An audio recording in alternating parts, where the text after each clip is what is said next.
Lots to unpack from UFC 287 as Adesanya has his day and reclaims the middleweight title, an in-depth preview of the Texas Spring Game on Saturday, and everything you need to know about the NBA play-in tournament before it tips off. All this and more coming up on College Press Box.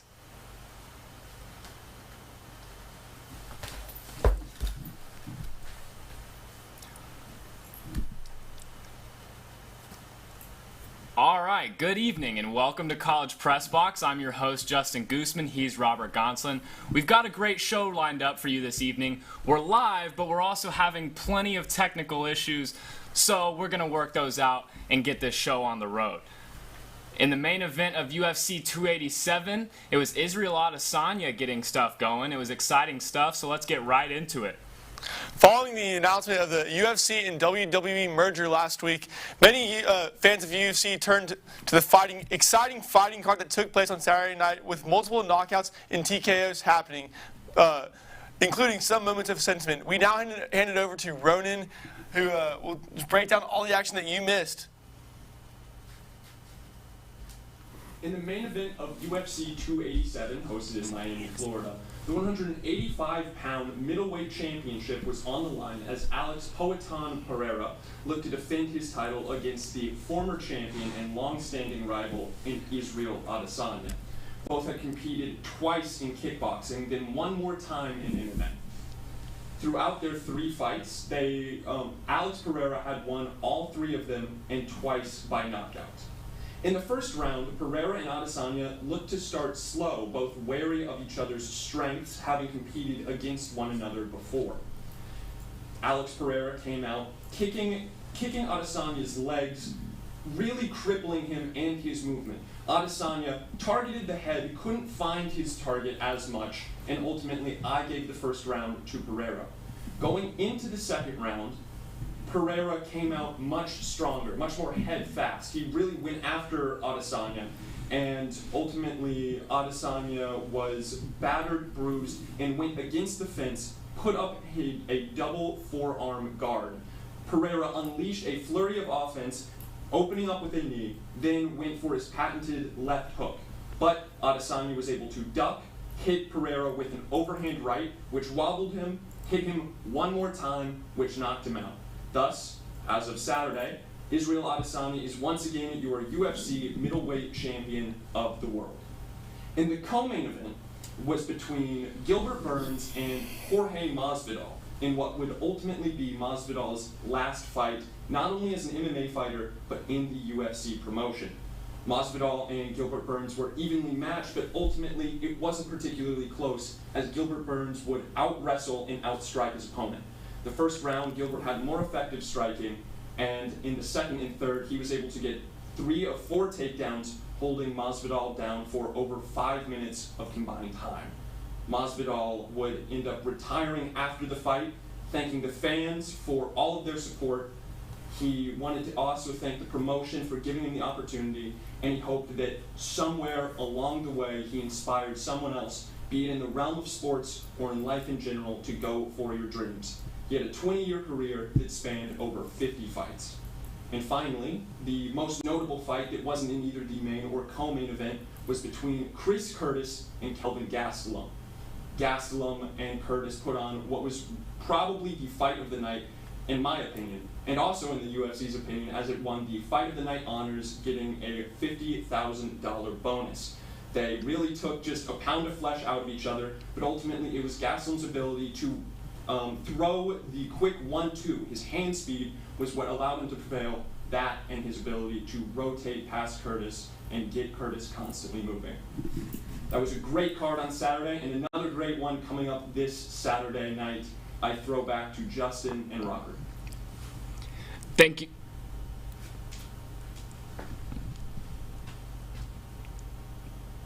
Thank you so much for your analysis, Ronan. When we come back to College Press Box, we'll dive right into what the football team has been preparing for the entire past month and into the culmination of their spring game on Saturday. So don't go anywhere. We'll be right back.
In football, we have had the most technical difficulties in the history of TSTV Sports tonight. Goose is shaking his head, but he still looks very dapper. We're here to talk about not Ronan Johnson and not Bijan Robinson, but Keelan Robinson. There we go.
Sounds good.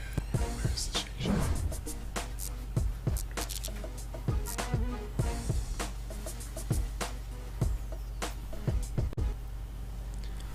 Welcome back into College Press Box. And folks, the trees are blooming, allergies are flying around, and the wildflowers are out in force. You know what that means. Spring football is here. Let me send it over to Robert and Ryan for all the analysis. I'd now like to welcome in our Texas football analyst, Ryan Swantkowski. Ryan, thank you for joining us tonight. Great to be here, Robbie G, as always, even with the difficulties and the allergies, as Goose mentioned. Always great to be here, man. For sure. Now, Ryan, Texas football spring game is just around the corner this Saturday. So, with that being said, what can we expect to see and how much of an impact does this game really have? Yeah, absolutely, Robert. What we can expect to see is really a lot of experimenting, which is what a spring game should really entail.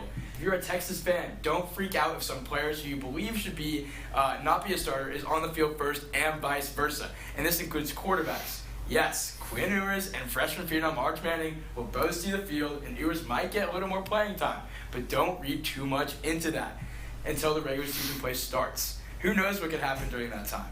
That being said, expect to see some physicality out there and some deep shots being taken to explore potential new play opportunities, and look to see some highly recruited young guys such as running back Cedric Baxter and wide receiver Jonte Cook getting some quality reps in. So, how much impact does this game really have? For fans, not much. But for the players, it's a chance to show off what they have been working on since the season ended and maybe come up a few spots on that roster, Robert.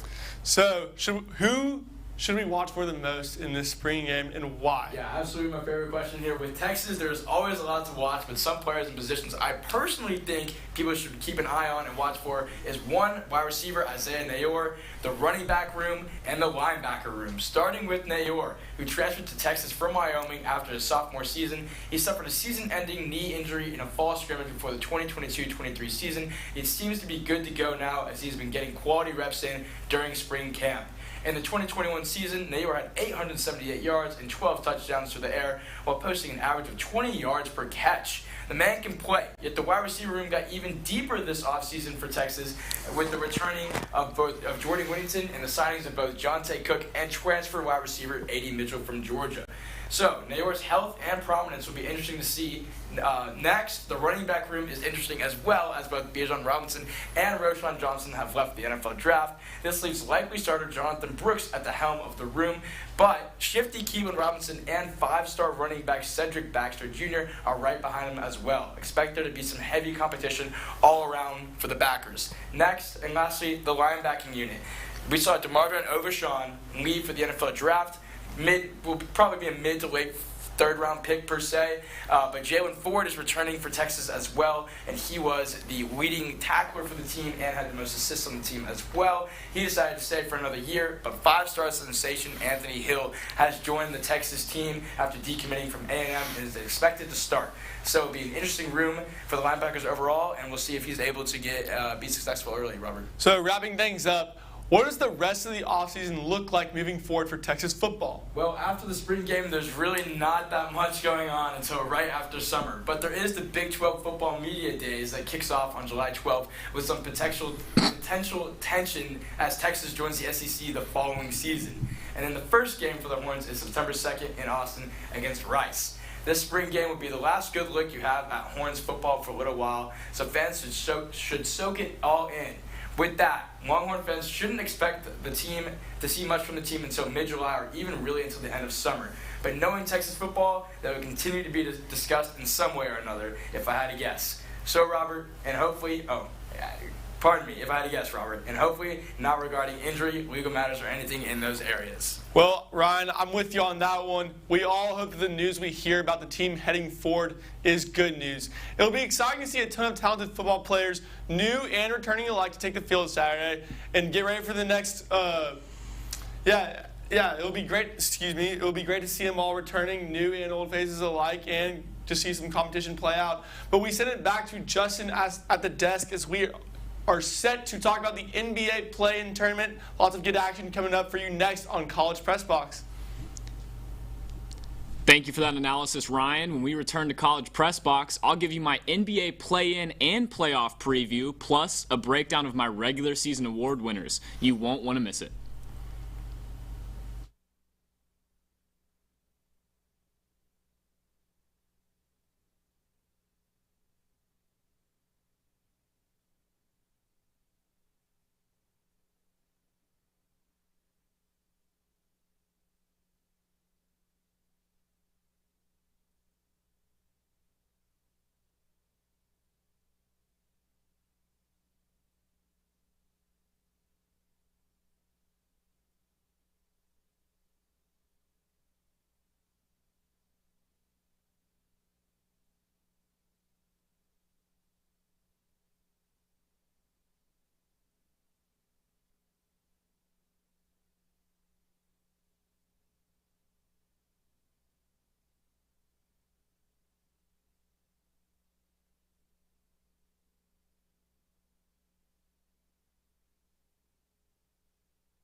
playoffs, regular season awards. Really excited. All right, cool.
Welcome back into College Press Box. As the NBA's regular season has come to a close, it is now time for one of the most exciting postseasons of the year. As it has arrived, the teams are battling out for the 7th and 8th seeds in the West, while others are already looking well beyond that point. Let's send it over to Justin, who will break down the NBA play-in tournament and the playoffs.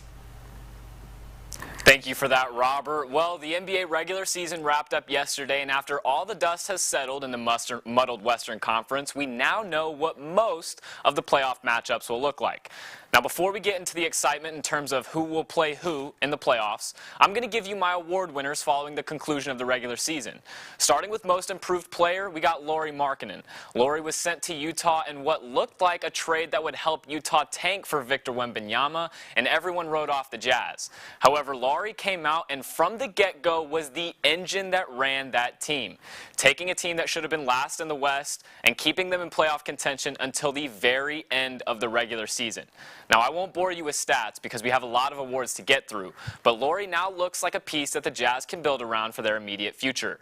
For Sixth Man of the Year, it's pretty easily Malcolm Brogdon. Among players that haven't started a game, Brogdon is top 3 in points, rebounds, and assists, while shooting a whopping 44.4% from 3. He's been a huge reason why the Celtics have been so good this season. Now, let's look at Clutch Player of the Year, which has to be De'Aaron Fox, and it's also not relatively close. Fox had 35 more points than any other player in clutch time this season, and he did it on insane efficiency, shooting over 52% in clutch time. Now, on to Rookie of the Year, which once again is a pretty easy decision. It's got to be Paolo Banchero. The Magic showed flashes of what could be a very fun young team in the coming years, and Banchero led the force as a rookie. He was the top scorer among rookies and was top 3 in assists while being top 5 in rebounds as well. He put up individual performances equivalent to that of a rookie LeBron James, so it's pretty easily Paolo Banchero for Rookie of the Year. Now, for Coach of the Year, it's another Sacramento King. It's Mike Brown. Brown came off a championship with the Warriors as an assistant coach, and all he did was turn a team that hadn't been to the playoffs in 20 years into the 3 seed in the Western Conference. I think that speaks for itself. Now, for Defensive Player of the Year, here's where I deter a little bit. I think it's going to be Draymond Green, because when he's on the court, the numbers show that the Warriors are a top 3 defense in the league. And when he's off the court, they fall to 29th. Brook Lopez and Jaren Jackson Jr. both have elite defenders surrounding them, whereas Draymond has largely been the only guy for Golden State with Wiggins' absence. And his impact is still second to none. Finally, the one you've all been waiting for, the MVP. Well, I won't budge on my midseason pick. I picked Joel Embiid early in the season, and I'm going to stick with the Sixer.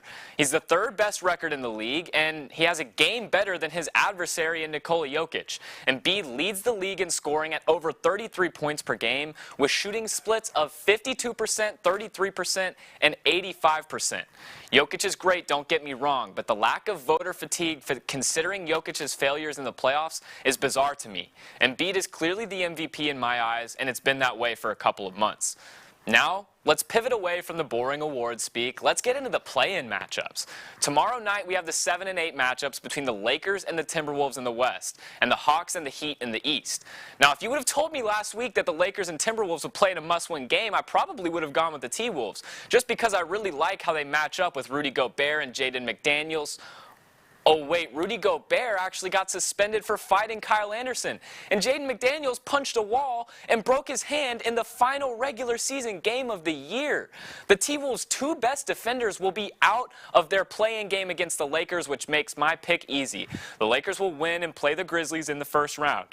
The Hawks and Heat is a rematch of last year's playoff series in which the Heat got the best of the Hawks in 5 games. And honestly, I don't see much different in this game. Playoff Jimmy will lead Miami over the Hawks and set up an Eastern Conference Finals rematch between the Heat and Celtics. Now, in the 9-10 matchups between Oklahoma City and New Orleans, I think it'll be the Young Bucks and OKC that get it done. Shai Gilgeous is ready for the moment, and I believe in this Thunder squad to get it done. Over in the East, between the Raptors and the Bulls simply have too much experience. I don't see Zach LaVine and DeMar DeRozan missing the playoffs, even if they have to go into the play-in. If everything goes that way, it'll set up a Thunder versus T-Wolves matchup and a Hawks versus Bulls matchup for the final 2 spots in the playoffs. I think the Wolves will implode after their issues in their final regular season game, and the Thunder will get the final spot, earning them the right to play Nikola Jokic and the Denver Nuggets. But I do think that it's going to be the Atlanta Hawks at home with Trae Young who will have a masterful performance and land Atlanta the 8 seed and get them the privilege of likely getting swept by Milwaukee in the first round. That sets up what could be one of the best playoffs in recent memory in the NBA.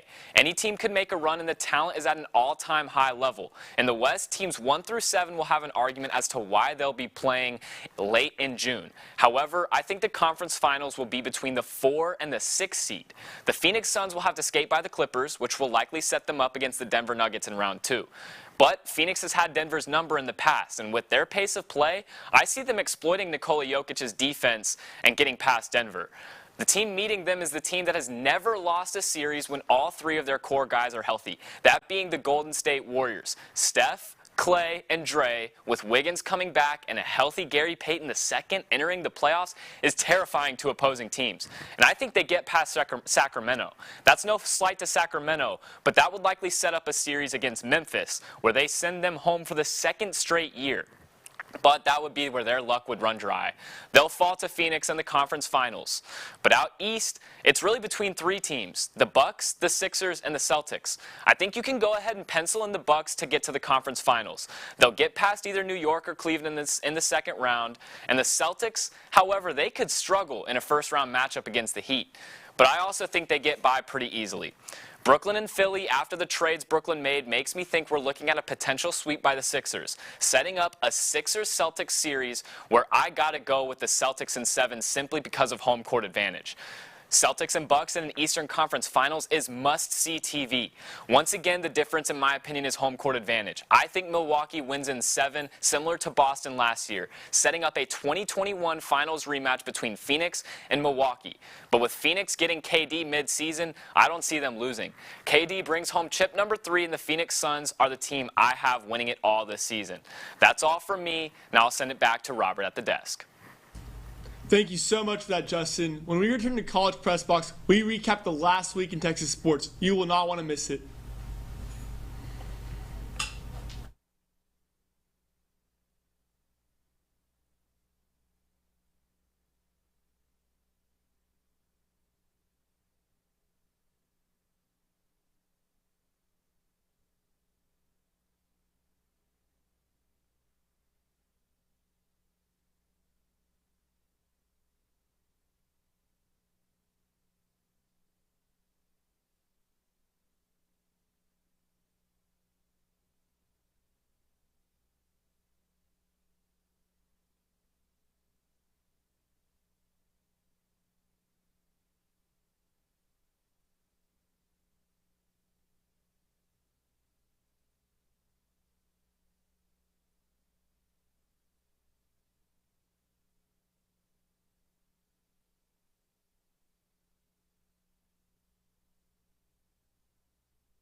Welcome back into College Press Box. Number 21, Texas Baseball won their series over Kansas State in a score of 8-2, putting Texas Baseball to 23-10 on the season. Number 9, Texas Softball sweeps Iowa State by a score of 9-1 on Saturday. It has their 33rd win of the season, and they now rank 3rd in the Big 12 standings.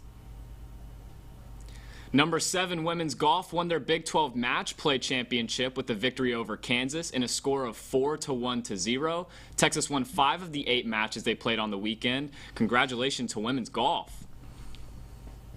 Number 1, men's tennis played Baylor, number 41 Baylor, and won by a score of 4-0 this past weekend. They now go on to play number 2 TCU on Saturday. Should be a great matchup to come. Taking a look ahead at this week in Longhorn sports. Now on Tuesday, April 11th, we have baseball taking on Texas State at 6:30 p.m. tomorrow on the Longhorn Network. On Wednesday, softball taking on Texas State in San Marcos at 6 p.m. on ESPN+. And on Friday, we have softball taking on Kansas at 6 on the Longhorn Network, while baseball is going all the way to Waco to take on Baylor at 6:30 on ESPN+. And then Saturday, we have our annual football Orange versus White spring game at 1 on the Longhorn Network. Should be a great matchup between the two teams. And on Saturday, again, we have baseball taking on Baylor at 2 on ESPN+. Softball against Kansas at 4:30 on the Longhorn Network. Then right after, men's tennis taking on TCU at 7 on the same network. Sunday, rounding it out, we have softball against Kansas again at noon on the Longhorn Network. And baseball taking on Baylor again at 1 p.m. on ESPN+.